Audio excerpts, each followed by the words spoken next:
சூழ்ச்சி பண்ணி அந்த பொறுப்புல உட்கார்ந்துகிட்டு ஏன் தம்பியவே அதிகாரம் பண்ண ஆரம்பிச்சிட்டியா? நீ சொல்ற மாதிரி நான் சூழ்ச்சி பண்ணி அந்த பொறுப்புல உட்கார்ல.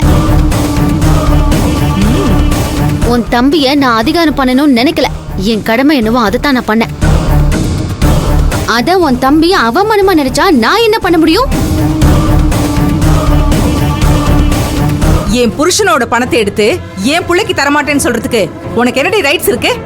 உங்க வீட்ல பணம் இருந்து உங்க புள்ள எப்படி வேணாலும் செலவு பண்ணலாம் மேடம். ஆனா நிர்வாகம் சார்ந்து வரப்போ அப்படியெல்லாம் பண்ண முடியாது. அப்படி கொடுக்கணும்னா அதுக்கு சரியான காரணம் இருக்கணும்.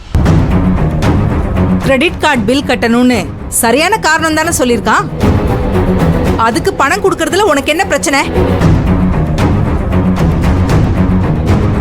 ஆனா நீ கிரெடிட் கார்டு யூஸ் உன் பர்சனல் செலவுன்னு சொல்லி பணம் தர முடியாதுன்னு சொல்லிருக்க. செவந்தி கரெக்டா தானே சொல்லிருக்காங்க மேடம். உங்க பையன் கிரெடிட் கார்டை யூஸ் பண்ணி கம்பெனிக்கு செலவு பண்ணிருந்தா அதுக்கு பணம் கொடுக்கலாம். அவர் சொந்த செலவுக்கு யூஸ் பண்ண பணத்தெல்லாம் எப்படி மேடம் கொடுப்பாங்க? செவந்தியோட இடத்துல நீங்க இருந்திருந்தாலும் இப்படி தானே பண்ணிருப்பீங்க. ஏய், நீ எல்லாம் எதுவுமே பேசாத.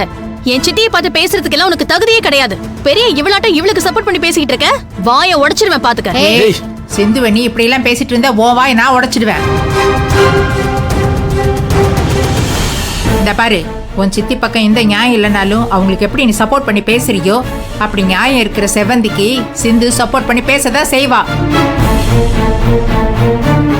சிந்துவை பேசக்கூடாதுன்னு சொல்றதுக்கு உனக்கு எந்த அதிகாரமும் இல்லடி. அப்படின்னா இப்ப எங்க சித்தி வந்து பேசிக்கிட்டு இருக்கிறது உங்களுக்கு நியாயம் இல்லாத மாதிரி தெரியுதா? என் சித்தி எவ்வளவு பெரிய கோடீஸ்வரி.